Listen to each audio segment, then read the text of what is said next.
विद्यार्थी मित्र हो, आज आपण तत्त्वज्ञान आणि शिक्षण यातील परस्पर संबंध कसा असतो याचा आपण अभ्यास करणार आहोत. Relationship between philosophy and education. तत्त्वज्ञान आणि शिक्षण यांच्यात घनिष्ठ संबंध आहे.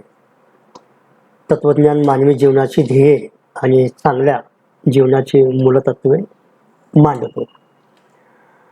ही जीवनध्येय साध्य करण्याचे शिक्षण एक साधन आहे. तत्त्वज्ञानाचे स्वरूप तात्विक आहे, तर शिक्षणाचे स्वरूप हे कृतीयुक्त आहे किंवा कृतिशील आहे. तत्त्वज्ञानाचा संबंध साध्याशी आहे, तर शिक्षणाचा संबंध साधनाशी आहे. तत्त्वज्ञान अपूर्ण बाबींशी निगडीत आहे, तर शिक्षण पूर्ण बाबींशी निगडीत असते. तत्त्वज्ञान आणि शिक्षण एकत्र काम करतात. तत्त्वज्ञान आणि शिक्षण यांच्यात अतूट असे नाते आहे. तसं पाहिलं तर शिक्षण आणि तत्त्वज्ञान एकाच नाण्याच्या दोन बाजू आहेत असं म्हटलं जाते. Philosophy and education are two sides of one coin किंवा सेम कॉइन. तत्त्वज्ञान ही सैद्धांतिक बाजू आहे, तर शिक्षण ही कृत्यात्मक बाजू आहे. Philosophy is theoretical aspect of education, while education is the practical side of philosophy. तत्त्वज्ञान मानवी जीवनाची ध्येय निश्चित करते व ती जीवन ध्येय व्यवहारात आणण्याची कार्य शिक्षण करत असते. सर पर्सिनन असे म्हणतात की जीवनाची ध्येय आणि शिक्षणाची ध्येय सुसंगत असतात. Aims of education are correlative to ideals of life.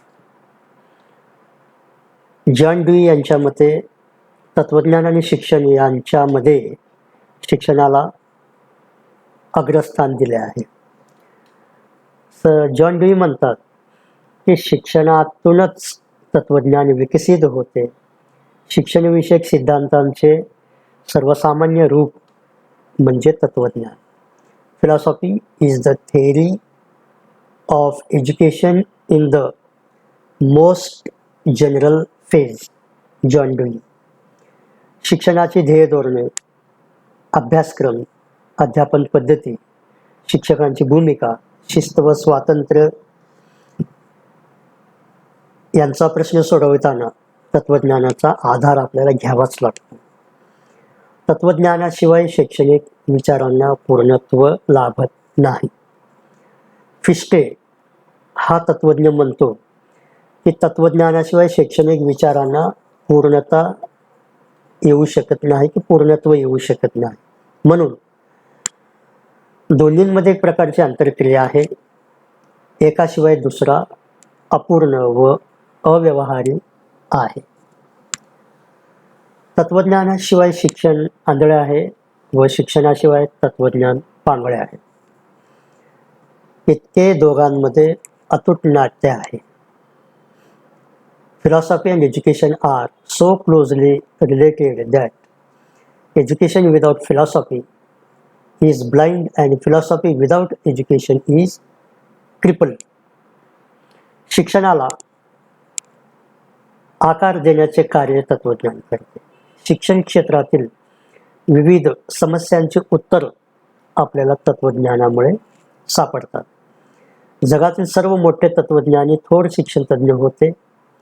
ग्रीकमधील थॅलस, चीनचा कन्फ्युशियस, भारतातील गौतम बुद्ध, महात्मा गांधी हे सर्व तत्त्ववेत्ते आणि शिक्षण तज्ज्ञ होते. तत्त्वज्ञांच्या विचारांचे प्रतिबिंब त्यांच्या शैक्षणिक विचारात दिसते. प्लेटो यांच्या आदर्शवादी तत्त्वज्ञानाचे प्रतिबिंब त्यांच्या सांस्कृतिक म्हणजेच उदारमतवादी शिक्षणात दिसते. रुसोचे समाजविरोधी तत्त्वज्ञान त्याच्या निसर्गवादी शिक्षणातून दिसून येते आणि जॉन ड्यूईचा कार्यवाद त्याच्या प्रकल्प पद्धतीमधून दिसून येतो. शिक्षणाचा असा एकही पैलू नाही की त्याच्यावर तत्वज्ञानाचा प्रभाव नाही. शिक्षणाचे ध्येय असो, अभ्यासक्रम असो, अध्यापन पद्धती असो, पाठ्यपुस्तक असो, शिस्त आणि स्वातंत्र्य असो किंवा शिक्षकांचे कार्य असो, या सर्वांवर तत्वज्ञानाचा मोठा प्रभाव असलेला आपल्याला दिसून येतो. सारांश रूपाने सांगायचं झालं की शिक्षणाची उंची आणि जाडी तत्वज्ञानाने तपासली जाते. या सर्वांवर तत्वज्ञानाचा मोठा प्रभाव आहे. Heights and breadth of education is probed in by philosophy. जीवनमूल्य तत्वज्ञान निश्चित करते आणि त्यानुसार अभ्यासक्रमात त्यांचा समावेश होऊन अध्यापनाद्वारे त्यांना व्यवहार्य रूप दिले जाते. अध्ययन सिद्धांतांचे स्वरूप तत्वचिंतक ठरवतात व त्याचप्रमाणे शिक्षण क्षेत्रात त्यांची अंमलबजावणी केली जाते. म्हणून शिक्षण ही तत्वज्ञानाची गतिमान बाजू होय. तर अशा या शिक्षण आणि तत्वज्ञान यातील परस्पर संबंधांचा अभ्यास केल्यानंतर आता आपण बघूया मित्रहो की खरंच तत्वज्ञान आणि शिक्षण यांचा संबंध कसा आहे. या संबंधांचा अभ्यास करताना एकूण 4 मुद्द्यांच्या अनुषंगाने आपण त्याचा अभ्यास करणार आहोत. त्या 4 मुद्द्यांपैकी पहिला जो मुद्दा आहे तर तो म्हणजे तत्वज्ञान आणि शिक्षणाची ध्येय. म्हणजे शिक्षणाच्या ध्येयांचा आणि तत्वज्ञानाचा काय संबंध असतो याचा आपण आता सविस्तर अभ्यास करणार आहोत. तर ध्येय, उद्दिष्ट, साध्य किंवा अंतिम फलित ह्या शिक्षण पद्धतीच्या मूलभूत बाबी आहेत. त्याशिवाय संपूर्ण शिक्षण प्रक्रिया अर्थहीन होईल. शिक्षणाची ध्येये सखोल तात्विक आणि मूलभूत विचारावर आधारलेली असतील तर ती ध्येये अध्यापनाला निश्चित मार्गदर्शन करतात. शिक्षणाची ध्येये बौद्धिक असावीत की नैतिक असावीत हे तत्वज्ञानच ठरवते. शिक्षणाच्या ध्येयाबाबतचा संघर्ष तत्वज्ञान सोडविते आणि मिटवते. शिक्षणाची ध्येये त्या काळातील प्रचलित तत्वज्ञानाच्या विचारानुसार किंवा धारेवरती किंवा प्रकारावर किंवा तत्वज्ञानाच्या संप्रदायावर आधारलेली असतात. स्थलकालानुसार तत्वज्ञानाबरोबर शिक्षणाची ध्येयसुद्धा बदलतात. लोकशाही जीवनविषयक तत्वज्ञानावर श्रद्धा असलेल्या देशात शिक्षणाचे ध्येय हे लोकशाही नागरिकत्व जोपासणे असे असते. आध्यात्मिक तत्वज्ञानाचा प्रभाव असलेल्या आपल्या भारतीय जीवनावरती तसं पाहिलं तर प्राचीन काळापासून आपल्या भारतीय ह्याच्यावरती जीवनावरती आध्यात्मिक तत्वज्ञानाचा पगडा आहे की प्रभाव असलेला आपल्याला दिसून येतो. असे आपल्या भारतामध्ये शिक्षणाचे ध्येय काय होते तर मोक्षप्राप्ती असं होता. त्यानंतर निसर्गवादी तत्वज्ञानानुसार शिक्षणाचे ध्येय हे निसर्गातून शिक्षण असे आहे. सत्य आणि अहिंसेचे तत्वज्ञान सांगणाऱ्या महात्मा गांधींच्या शिक्षणाचे ध्येय चारित्र्याची जडणघडण हे होते. म्हणजे महात्मा गांधीजींनी नई तालीम शिक्षण पद्धती सांगितली. त्यामध्ये 3 H चा विकास त्यांना अभिप्रेत होता. 3 H म्हणजे काय, हेड, हँड आणि हार्ट. म्हणजे मन, मेंदू आणि मनगट या तिन्हींचा विकास करणे हे महात्मा गांधींनी सांगितलेल्या वर्धा शिक्षण योजनेमध्ये अभिप्रेत होतं. म्हणून शिक्षणाचे ध्येय त्याप्रमाणे होतं. सामाजिक समतेचे तत्वज्ञान मांडणाऱ्या महात्मा ज्योतिराव फुल्यांनी सार्वत्रिक व विनाशुल्क शिक्षणाचे ध्येय मांडले. थोडक्यात शिक्षणाची ध्येय ठरवण्याची निर्णायक शक्ती म्हणजे तत्वज्ञान. म्हणजे ज्या देशामध्ये ज्या प्रकारचं तत्वज्ञान सध्या अस्तित्वात आहे तर ज्या तत्वज्ञानानुसार माणसं जीवन जगतात तर त्या तत्वज्ञानाने सांगितलेले जीवनाची ध्येयांचंच रूपांतर नंतर शिक्षणाच्या ध्येयांमध्ये होत असतो. आणि ते तत्वज्ञानाने सांगितलेली जीवनाची ध्येयच शिक्षणाच्या ध्येयामध्ये रूपांतरित होतात. तर आपण बघितलं की वेगवेगळ्या तत्वज्ञानाचा प्रभाव असणाऱ्या देशांमध्ये वेगवेगळ्या शिक्षणाची ध्येय आपल्याला दिसतात. तर यानंतरचा जो मुद्दा आहे तो म्हणजे तत्वज्ञान आणि अभ्यासक्रम. शिक्षणाची ध्येये साध्य करण्यासाठी अभ्यासक्रम हे एक माध्यम किंवा साधन मानले जाते. तसं पाहिलं तर अभ्यासक्रम तयार करताना सुद्धा तत्वज्ञानाचा प्रभाव त्या अभ्यासक्रमावर असलेला आपल्याला दिसून येतो. असे म्हणतात की जसे तत्वज्ञान तसा अभ्यासक्रम, म्हणजे as is the philosophy so is the curriculum. अध्यात्मवाद, आदर्शवाद, निसर्गवाद व कार्यवाद या तत्वज्ञानाच्या शाखांनी आपापल्या वैशिष्ट्यानुसार अभ्यासक्रमाचं स्वरूप निश्चित केलेले आहे. आपल्या प्राचीन भारतीय अध्यात्मवादी तत्वज्ञानानुसार अभ्यासक्रमात धर्माला सर्वश्रेष्ठ महत्त्व देण्यात आले आहे. याचं चांगलं उदाहरण द्यायचं म्हणजे प्राचीन काळातील शिक्षणाची ध्येये जर आपण तपासली, म्हणजे वैदिक काळ, ब्राह्मण काळ आणि बौद्ध काळ, या 4 कालखंडांचा जर विचार केला किंवा त्यानंतर आलेले इस्लामिक पिरियड जो आहे याचा जरी विचार केला, त्यावेळी शिक्षणाचा पहिला ध्येय प्रमुख म्हणजे धार्मिक शिक्षण देणे. याचा अर्थ शिक्षणावरती धर्माचा पगडा होता आणि त्यानुसार शिक्षण पद्धती राबवली जात असे. धर्माला श्रेष्ठ स्थान शिक्षणामध्ये देण्यात आलेलं होते. त्यानंतर आदर्शवादी तत्वज्ञानातील शैक्षणिक अभ्यासक्रमात जीवनमूल्य आणि आदर्श यांना महत्त्व देण्यात आले. माणसाचा सांस्कृतिक विकास करण्यासाठी प्लेटोने सांगितलेले 7 लिबरल आर्ट्स यांचा समावेश करण्यात आला. यामध्ये 7 लिबरल आर्ट्समध्ये तत्वज्ञान, वाङ्मय, कला, व्याकरण, तर्कशास्त्र, नीतिशास्त्र, भूमिती व संगीत या विषयांचा समावेश केलेला होता. आदर्शवादी अभ्यासक्रम ज्ञाननिष्ठ, पुस्तकनिष्ठ व शब्दनिष्ठ होता.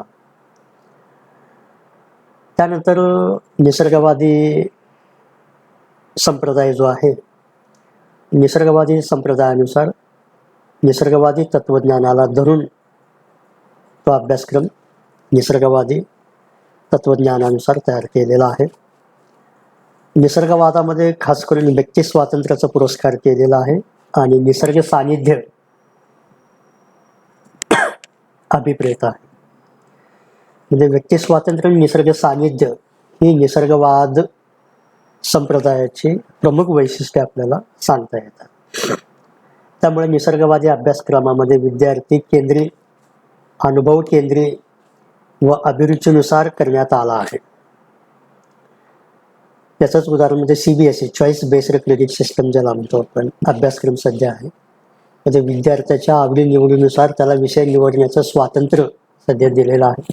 हे आपलं निसर्गवादाचं उदाहरण म्हणून सांगता येईल.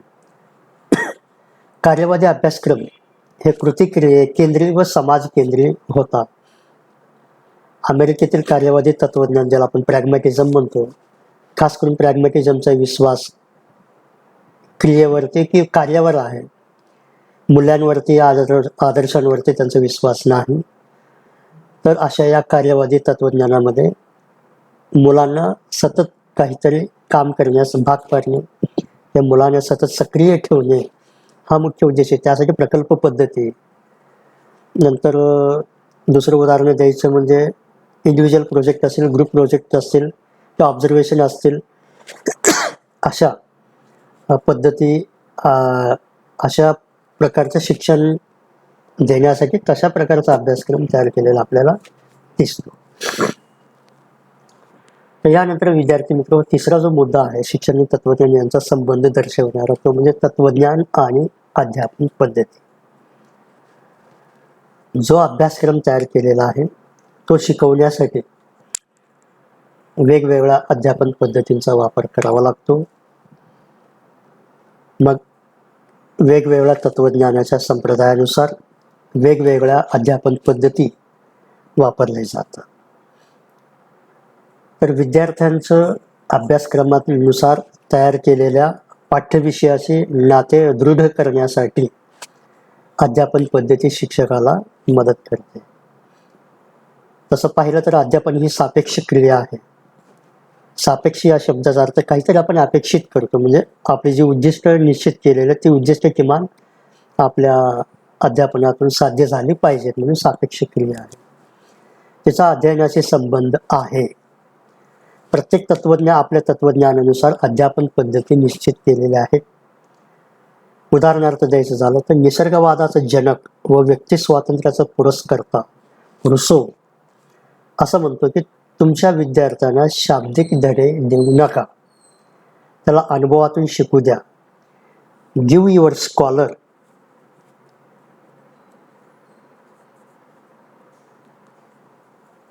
Lesson, he should be taught by experience alone. अशा पद्धतीने रुसो म्हणतो.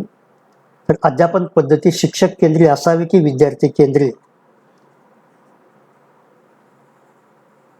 याचा निर्णय तत्वज्ञान देते. अध्यापन पद्धतींचे प्रकार तत्वज्ञानानुसार निश्चित केले जातात. उदाहरणार्थ कार्यवादी तत्वज्ञानानुसार प्रकल्प पद्धतीचा पुरस्कार केलेला आहे. आदर्शवादी तत्वज्ञानानुसार उद्गामी व अवगामी पद्धती सुचविले जातात. निसर्गवादी तत्वज्ञानानुसार नकारात्मक पद्धतींचा अवलंब करावा असं सुचवतात किंवा अनुभवयुक्त शिक्षण किंवा अनुभवातून शिक्षण किंवा लर्निंग बाय डुईंग हे निसर्गवादानुसार सुचवलेलं आहे. आणि त्याचबरोबर अध्यापनासाठी वापरले जाणारे अध्यापन सूत्रे तात्विक विचारातून निश्चित करण्यात आली आहे. विद्यार्थी मित्र हो, त्यानंतर तत्वज्ञानाचा आणि शिक्षणाचा संबंध सांगणारा पुढचा एक मुद्दा म्हणजे तत्वज्ञान आणि शालेय शिस्त.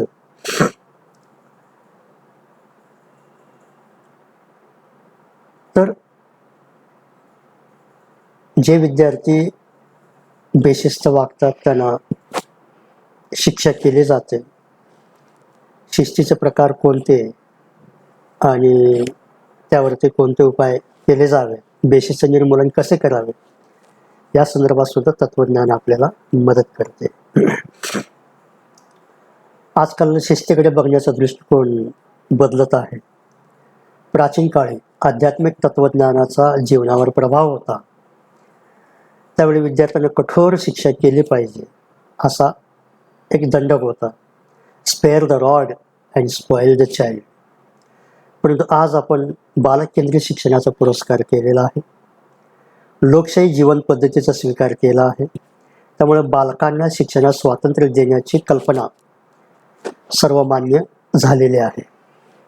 निसर्गवादी बालकांना शिक्षा करू नये असे सांगतो. इतकेच काय, पण शिक्षा करण्याचा अधिकार शिक्षकांना नाही अशी त्यांची धारणा आहे. शिस्तीविषयी त्यांनी निसर्ग परिणामातून शिक्षा हा नवा दृष्टिकोन मांडला. Punishment through natural consequences. कार्यवादी तत्वज्ञानी शिस्तीसाठी बालकांना कृतिमग्न ठेवा, म्हणजे त्यांना बेशिस्त करण्यास वेळच मिळत नाही असे म्हणतात. थोडक्यात शालेय शिस्त आणि स्वातंत्र्य हा शिक्षण क्षेत्रातील बहुचर्चित प्रश्न तत्वज्ञानाच्या आधारे सोडवला जातो. आणि तत्वज्ञान आणि शिस्तीचे काही प्रकार सांगितलेले ते म्हणजे दडपशाही शिस्त, व्यक्तिप्रभावी शिस्त आणि बंधनमुक्त किंवा स्वयंशिस्त असे शिस्तीचे एकूण 3 प्रकार सांगितले. पहिल्या पद्धतीमध्ये शारीरिक शिक्षा केली जाते, तर दुसऱ्या पद्धतीमध्ये व्यक्तिप्रभावी किंवा व्यक्तिमत्वाची छाप महत्त्वाची असते, आणि तिसरी जी पद्धत आहे त्यामध्ये प्रेम, स्नेह आणि स्वातंत्र्य यांच्याशी निगडीत आहे. अशा पद्धतीने तत्वज्ञान आपल्याला शिस्तीचे विविध प्रकार कुठल्या प्रसंगी कशा पद्धतीने वापरावेत आणि बेशिस्त निर्मूलनाचे काय उपाय असतील याची माहिती आपल्याला देत असते. आणि त्यानंतरचा जो मुद्दा आहे मित्र हो, तर तो म्हणजे तत्वज्ञानात आणि शिक्षकाचा काहीतरी संबंध आहे. तर त्या तत्वज्ञानाचा आणि शिक्षणाचा काय संबंध आहे याविषयी आपण माहिती घेणार आहोत.